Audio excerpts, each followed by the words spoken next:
Everyone, কি অবস্থা সবার? চলে এলাম একটা নতুন ভিডিও নিয়ে। আজকের ভিডিওটা একটু অন্যরকম আর কি। আজকের ভিডিওটা হচ্ছে ট্রেন জার্নি সম্পর্কে।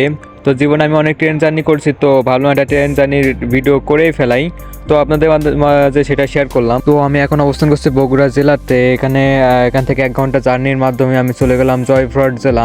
তো এখানে আমার টিকিট কাটা ছিল রেলওয়ে স্টেশন জয়পুরহাট রেলওয়ে স্টেশনে। সেখান থেকে জয়পুরহাট টু যশোর। তো চলে দেখতে দেখতে জয়পুরহাট সদরের ভিতরে প্রবেশ করলাম, আর একটুখানি গেলেই আমাদের জয়পুরহাট রেল স্টেশন। তো চলে এলাম জয়পুরহাট সদর বাজারে।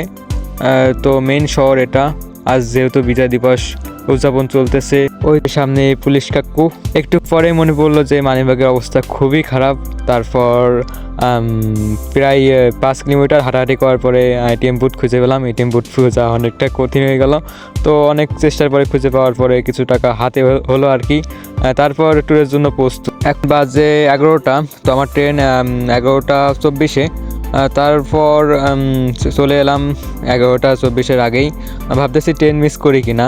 তো সেই চিন্তা ভাবনা করেই তাড়াতাড়ি চলে এলাম। দেখতে দেখতে আমাদের জয়পুর রেল স্টেশন। এখান থেকে যাওয়া হবে যশোরে। আনুমানিক 8 থেকে 10 ঘন্টা জার্নি। তার ভিতর আমার সম্পূর্ণ একা একা জার্নি করতে হবে। কেমন জানি লাগতেছে, কারণ একা একা জার্নি আমার তেমন অভ্যস্ত না। তারপরেও দেখা যাক। এই প্রথম আমি একা একা জার্নি করছি, তারপর একটা ব্লগও বানায় ফেললাম। তো যাওয়া যাক। এটা আছে জয়পুর রেল স্টেশন, এই যে জয়পুরহাটে। দেখা যাক কি অবস্থা ট্রেনের বিষয়ে। আর অনেকে জয়পুরহাট চিনেন না, কারণ জয়পুরহাট অতটা ফেমাস সিটি না। তারপর জয়পুরহাটে অনেক উন্নয়ন দেখলাম। আমি দেখে পুরো অবাক। আমি 10 দিন অবস্থান করছি জয়পুরহাটে। আজ আমার 11 দিন। তো 11 দিনের মাথায় আমি চলে যাব। তো ট্রেনের জন্য অপেক্ষা। এসে দেখলাম ট্রেন আসছে 3 ঘন্টা লেট। তাহলে কেমনটা লাগে? কত কষ্ট করে এত তাড়াতাড়ি বের হয়ে গেলাম। যাই হোক, অবশ্যই এটা একটা সফর সঙ্গী পেয়ে গেলাম, আসেল ভাই।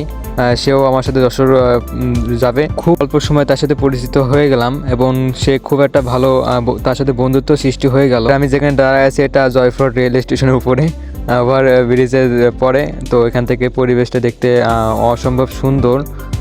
ওই যে চারিপাশে কি মার্কেট বলে, এই যে কমা দামি সব জিনিস পাওয়া যায়।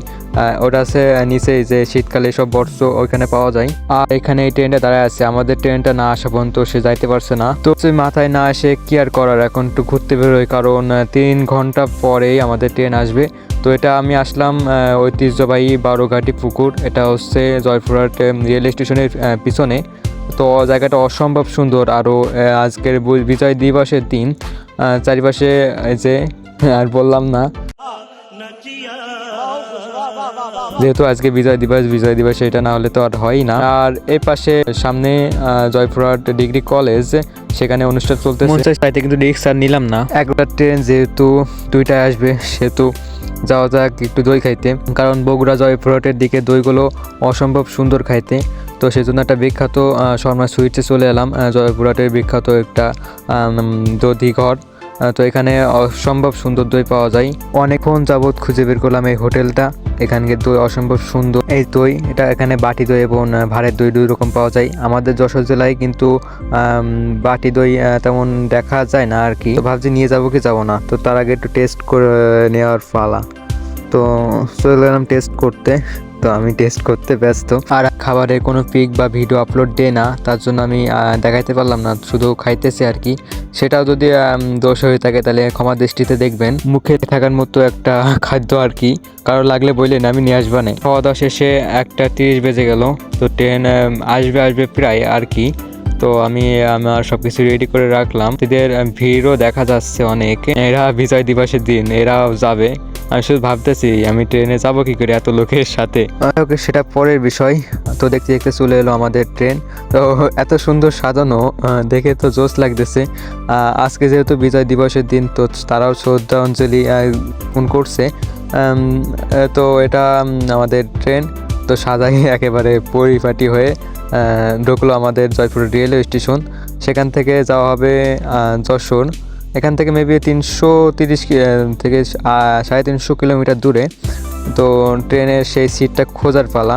এমনিতে যাত্রীদের ভিড়, আমি ঢুকবো কী করে সেটাই ভাবতেছি। ভাগ্যিস আমি 5 দিন আগে টিকিট কাটছিলাম। 3 দিন আগে টিকিট কাটতে আসলে হয়তো বা পাইতাম না। তো যাই হোক, যাত্রীগুলো আগে বের হয়ে যাক। তো আমিও ঢুকে পড়ি এবার। এবার সিট খোঁজার পালা।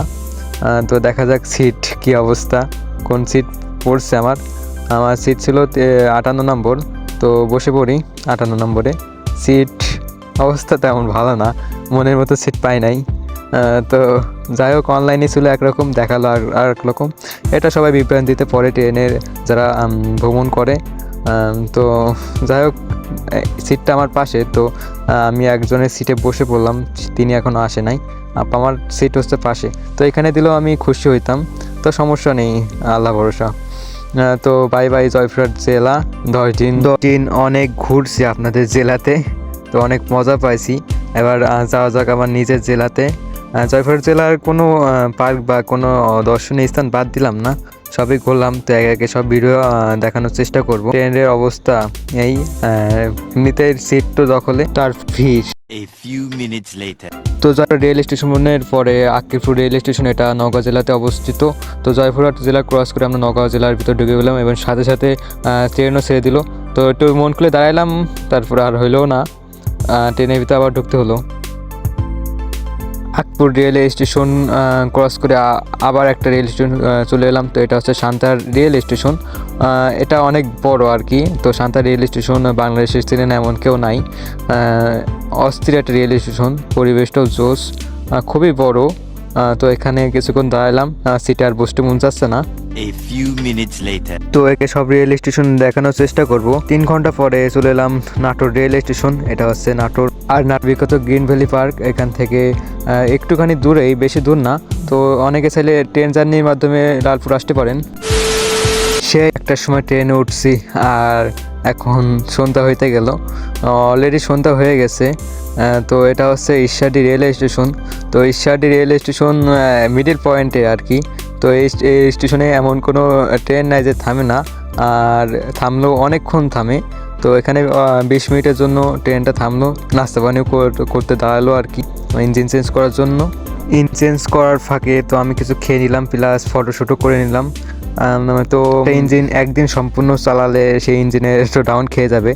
তো সেই ভয়তে তারা রিস্ক আর নেয় না, জন্য ইঞ্জিন এই ঈশ্বর দিয়ে এসে সবসময় চেঞ্জ করে। যাক, ভালো ঘোরারও একটু টাইম পেলাম।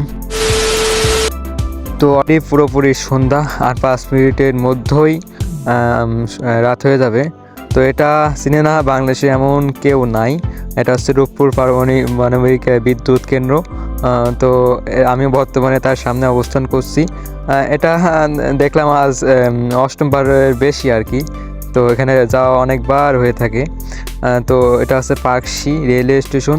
তো পাকশি রেল স্টেশনের ফুল সামনেই রূপপুর পারমাণবিক বিদ্যুৎ উপকেন্দ্র, এবং তার সামনে herding bridge plus Lalon Shah সেতু।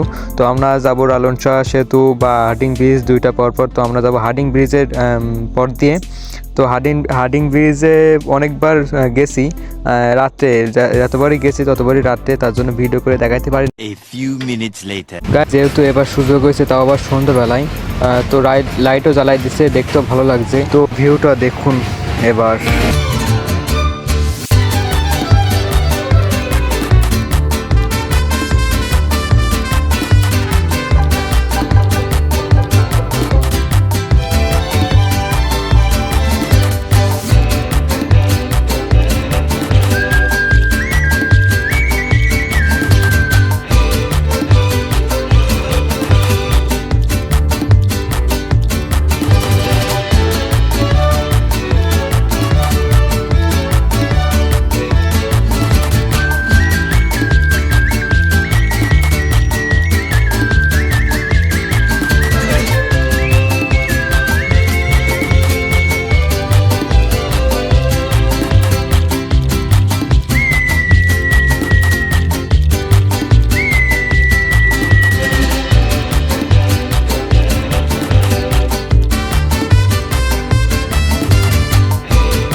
চেষ্টা করবেন সবসময় ট্রেন জার্নি করার। আর তো মানে বাংলাদেশের প্রতিটা জেলাতে রেল স্টেশন করা হচ্ছে, তার ফলে বাংলাদেশের মানুষের অনেকটা সুবিধা হয়ে যাবে। তো যাই হোক, আমি এখন বর্তমানে অবস্থান করছি যশোর জেলাতে। তো আমি আমার বাসার উদ্দেশ্যে রওনা দিলাম। তো এমনি দেখে মনে হচ্ছে যশোর জেলাতে আসছি, এতটা সুন্দর যশোর জেলা। তো কিছু বলার নেই যশোর জেলা সম্পর্কে, যেহেতু আমার নিজের জেলা। তারপর আমি এভাবে বাসায় চলে গেলাম। লাস্ট ট্রিপ যেটা ছিল বাসের ট্রিপ, তো সেই বাসের ট্রিপ ধরে আমি 10টার পরপরই বাসায় চলে গেলাম। তো এই ছিল আজকের মতো ভিডিও। সবাই ভালো থাকুন, সুস্থ থাকুন।